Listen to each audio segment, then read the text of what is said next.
A call comes out of the blue. A polite, educated and seemingly friendly voice on the other end of the line offers you an investment opportunity that's just too good to ignore. You're offered shares in an up-and-coming company at a bargain price. The caller on the end of the line tells you everything about the company, the market it's trading in, and why the share price is set to rocket. Trouble is, you're put under pressure to snap up this offer straight away. So what do? Or do you kiss the god of fortune for winging this chance your way? Or do you ask for time out to think about it? Put the phone down and contact this office, the UK's Financial Services Authority. These are the people that can tell you whether the company whose shares you're being offered is a legitimate concern and whether the brokerage house offering to do the deal is a bona fide company and regulated by the authorities. Sadly, hundreds of you have taken the first option and promptly lost on average £20,000 each to the fraudsters. And yes, whilst these cold calls do con even experienced investors, such losses can be avoided by exercising a modicum of caution. One person who's been investigating frauds and scams for more than 25 years and advising the FSA on protecting consumers is financial journalist Tony Hetherington from the Mail on Sunday. So who better to ask how to spot a scam and sidestep it?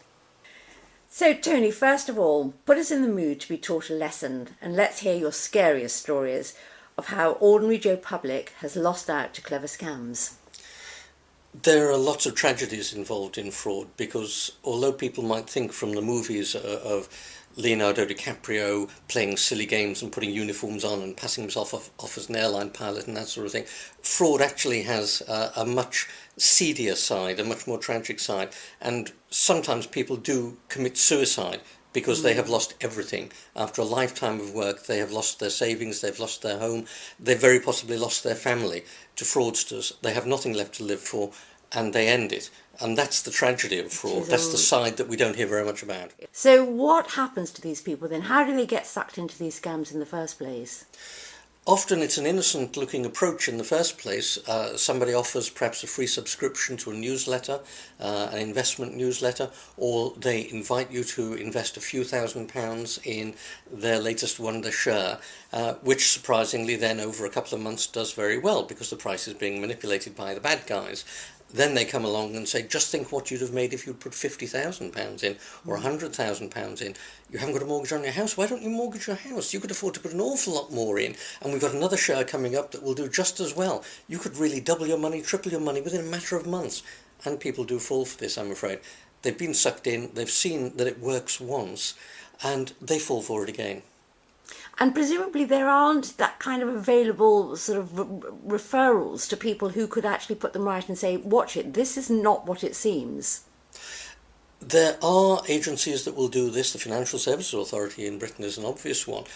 The trouble is that many people don't know where to look to see the warnings. Often it's as simple as going onto the internet and typing into Google the name of the stockbroker who's offering you the advice, and you will find that other people are raising questions and asking for awkward bits of information and getting no answers. That's a warning sign. That's a real warning sign. So what sort of inducement product do they offer? A group of corrupt brokers seem to have sat down and asked themselves what shares would appeal to the sort of people you can get on the phone at home during the day.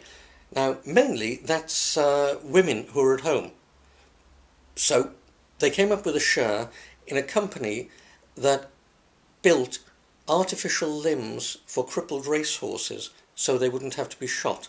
And then they hit the phones, and a large percentage of the people who answered the phone in the middle of the afternoon fell for the story, invested, and the share price went up.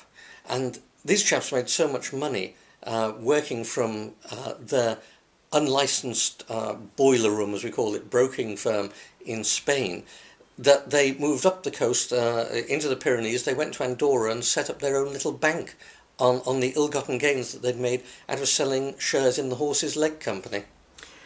Gosh, I mean, you talk about them moving to Andorra and setting up their own bank. Presumably, in these days of a much more stringent anti-money laundering regulation and supervision, that couldn't be done anymore, could it? I would hope it couldn't be done, and in fact the story has an almost happy ending because the Andorran police arrested them for bank fraud, not for the fraud they'd already committed in Spain, but for bank fraud, and they were jailed. So it didn't work out for them in the end, for the crooks, but it is still possible to set up a bank or a near bank, a company that takes deposits, that pays interest. It may not be the sort of company that will issue you with a Visa or a MasterCard, but it will look like a bank, it will sound like a bank, and it will probably be based in, say, the Caribbean on one of the small islands, or possibly somewhere in the Pacific Islands, some small jurisdiction where getting a banking license is easier than it should be. I think a key thing that anybody in the world can ask themselves when they're offered a deal that sounds a bit more attractive than it ought to be, if it's overwhelmingly attractive, somebody offering you 1,000% per month, you know it must be a fraud. But if somebody is offering you just that little bit more than you think is feasible, particularly in the current low interest climate and in the wake of the world financial crisis, then ask yourself just one question. It's a bit like the bit in Ghostbusters. Who are you going to call? If something goes wrong, who are you going to appeal to? Look at the jurisdiction where these people are based. Do you know the regulators there? Do you speak the language there? Do you know what the law is there? Do you know whether these people even need a license to do what they're doing? There are lots of new schemes for parting you from your money that are coming up all the time. But ask yourself that one question. If it all goes wrong, who am I going to complain to? You can't go to the Financial Services Authority in Britain because the chances are these people are offshore. They're not licensed by the Financial Services Authority, which has no jurisdiction. Go to the police then. Can you imagine walking into a local police station anywhere in the world and saying, well, a chap rang me from Spain and offered me an investment in growing trees in Costa Rica. Teak is a very profitable tree. And the company itself was registered in the Caribbean, and I sent my money to a bank in Florida. You can just imagine the police officer on the desk, the eyes glaze over as this poor copper wonders, what the heck am I going to do? His first thought isn't, yes, I'll get straight on to Interpol. His first thought is to say, well, sir, that's a civil matter. Please go and see your solicitor. Because there's nothing in practice that's going to happen. The fraudsters are very good at mixing jurisdictions. They will work from one place, they'll have their victims in another, they'll keep their money in another, the product will come from another. There is no one body or one person that you can complain to who is going to have any earthly chance of investigating this and getting your money back. And that's what consumers want. They want an investigation. They want people arrested. They want their money back. But their money is long gone by the time they've realised it's a fraud.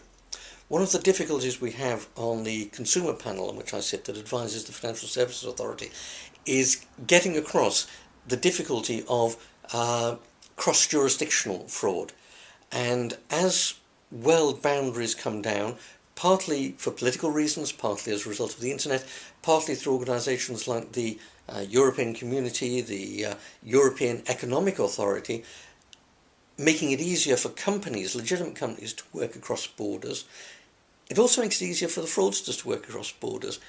In some countries, it's very easy to get a licence to practice as a stockbroker or even a bank.